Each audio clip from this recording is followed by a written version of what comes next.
Hello everyone, welcome to the Universal Group of Institutions. My name is Nilanjan Chatterjee. Today we are here with our series on the socio-religious reforms of 19th and 20th century India. So we'll be talking about the Aligarh Movement. If you have missed our previous videos, please visit our YouTube channel and go and watch our previous videos where we have talked about the Brahmo Samaj, the Prarthana Samaj and many other forgotten and less talked about episodes of 18th, 19th and 20th century India. And today, as I've already mentioned, we are going to talk about the Aligarh movement of 19th century. So today we'll be concentrating on the first part of the video. Okay? And don't forget to subscribe to our channel and also vote this up so that YouTube knows you're enjoying what you're watching. Let's start with today's discussion. So the Aligarh movement, that is related to Muslim modernism, educational reform and the making of political consciousness in colonial India, particularly 19th century.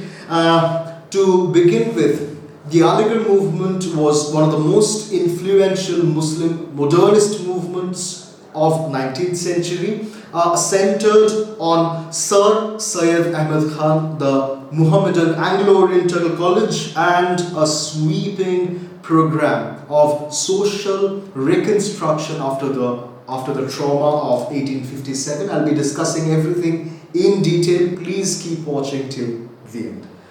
As we can see on the very first slide of today's discussion, the historical background of the Aligarh movement will be starting with the 1857 mutiny or the Great Revolt of 1857. So one thing that is very important is to understand that 1857 can be understood or identified as a marker in Indian history, as a watershed moment in the history of modern India.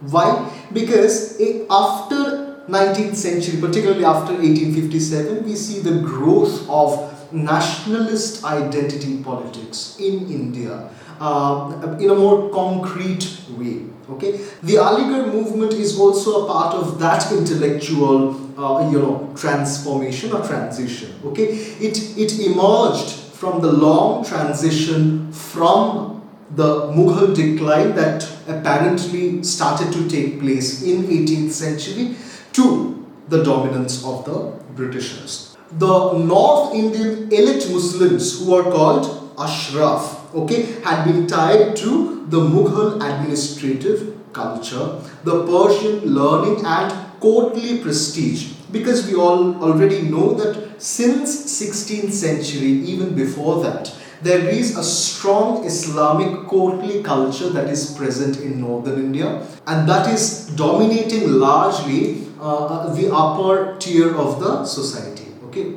the British rule came and dismantled this Islamic rulership, kingship, hegemony, whatever you call it, and Persian was replaced by English in 1837 as a courtly language. Okay, previously, because of the Mughal rule, Persian was treated as the courtly language, and then from 1837 onwards, English was started to be treated as a courtly language. Okay, and after 1857, suspicion against Muslims intensified as officials associated them with the old ruling order and the revolt. Okay, so this is a very important point.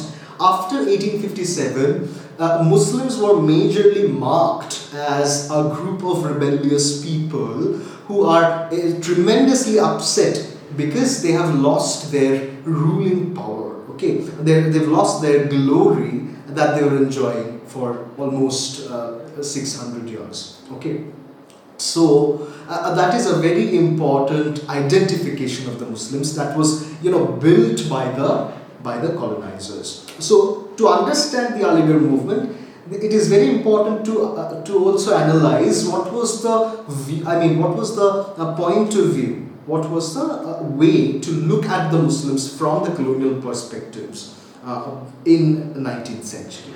Okay, and educational and employment data reveal why Sir Syed Ahmad Khan, who was the pioneer of the Aligarh movement, saw modern education as a survival question for the Muslims. So it is on one hand creating a space for identity politics for the Muslims. On the other hand, it is also opening the avenue for English education amongst the Muslims. Okay. Now, who are these Muslims who are being influenced by Western education in 19th century? Do they belong to the lower tier of the society? Of course not. As I've already mentioned, they mostly belong to the upper tier of the society. They are called the Ashraf Muslims. On the other hand, we have seen in our previous videos, we have talked about the Wahhabi, Tariqa Muhammadiyah, Faraizi movement, and we have seen how the lower Muslims, how the Muslims belonging to the lower strata, how they are reacting to the British rule. Okay, so we can't treat Muslims or Islam as a single monolithic community that reacted uniformly to the British rule.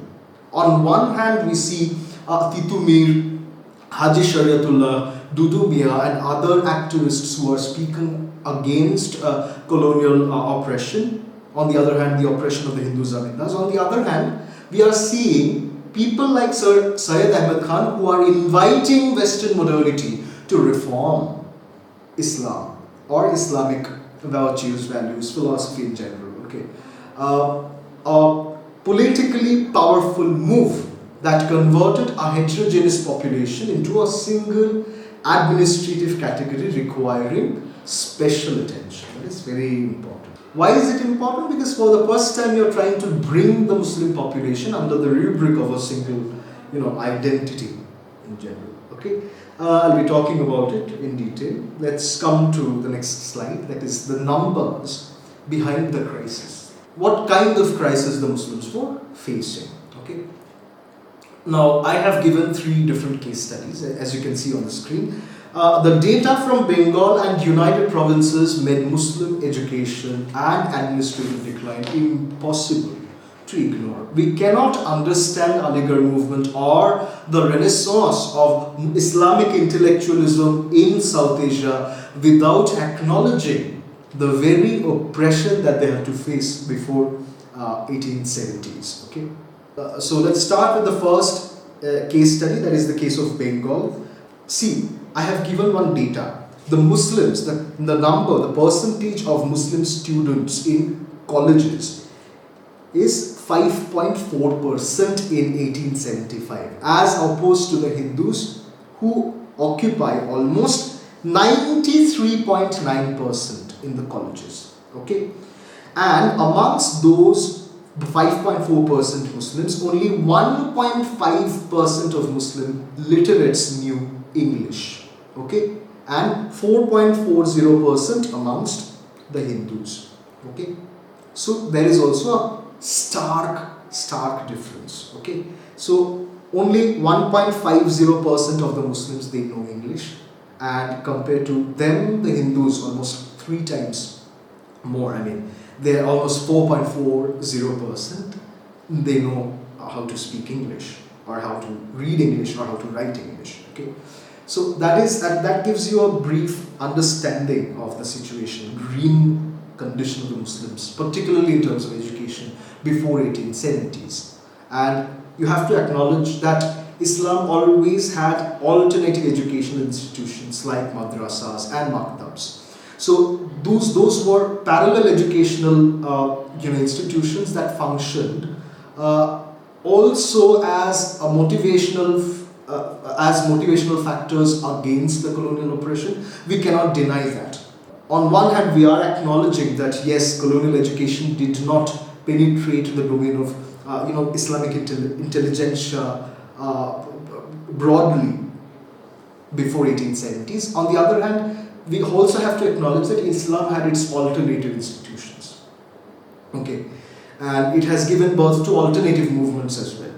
Okay, so but right now we are talking about modernity, colonial modernity, science, logic, positivism, all the identifiers, signifiers of colonial modernity, and how they were appropriated by Islam, and how Aligarh Muslim University, particularly Sir Syed Ahmad Khan, played a very crucial role in appropriating that. Okay. Now the next point is again a case of Bengal, the case of government jobs. Okay.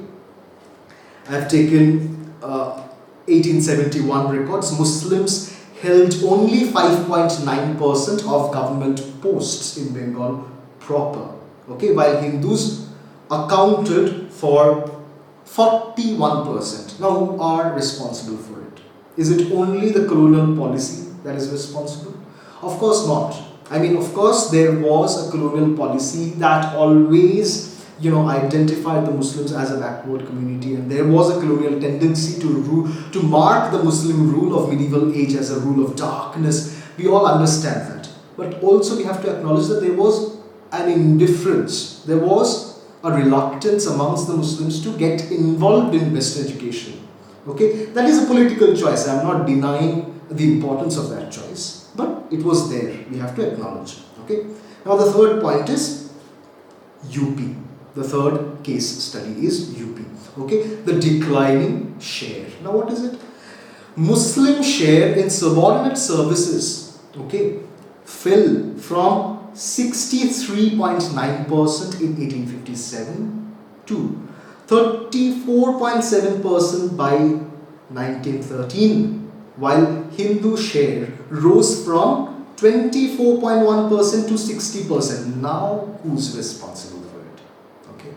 Now you'll have to understand that the colonial policy is also responsible for this rapid, drastic decline, okay, in this particular number, okay, where subordinate services are not being taken from the Muslims, okay. So these figures explain why Aligarh was not a vague intellectual movement. It was not abrupt. It did not fall from the sky, but a response to a measurable loss of power, employment, and status of the Muslims of South Asia in general.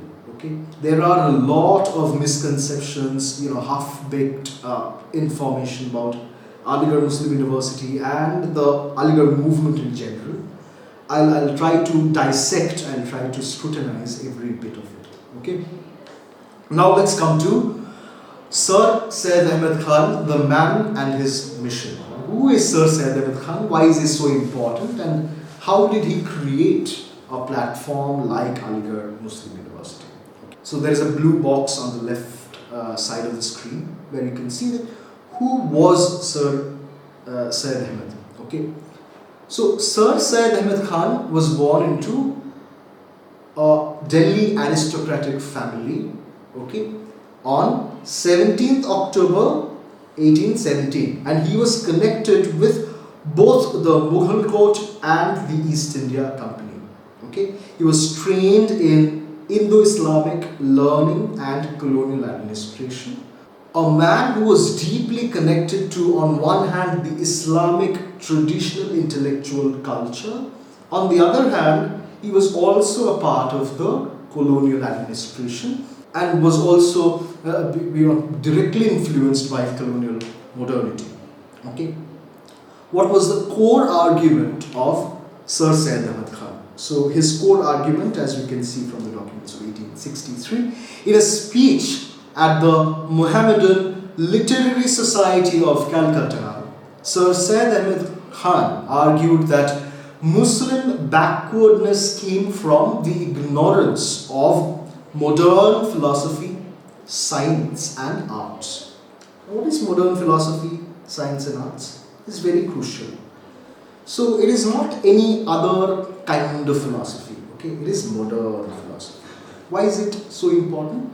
Because when you use the word modern, it necessarily brings the European notion of modernity, okay? So what does that imply? It implies colonial modernity that is deeply rooted in positivism, logical thinking, mathematical understanding of things, okay, then scientific reasoning, etc. Okay. Muslims were learned in antiquity but not in modern knowledge. Again, this word modern is very heavy and important. Okay. Since English was the language of those who governed Hindustan, it was a practical necessity to learn English, not mere cultural imitation. That was the view of Sir Syed Ahmad Khan.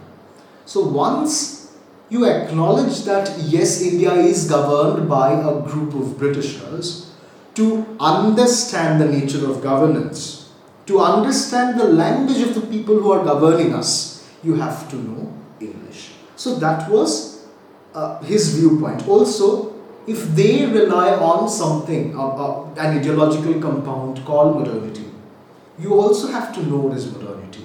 You also have to be trained in modernity, okay, to understand the nature of their governance, okay, of the nature of how are they functioning, how the Britishers are functioning in India.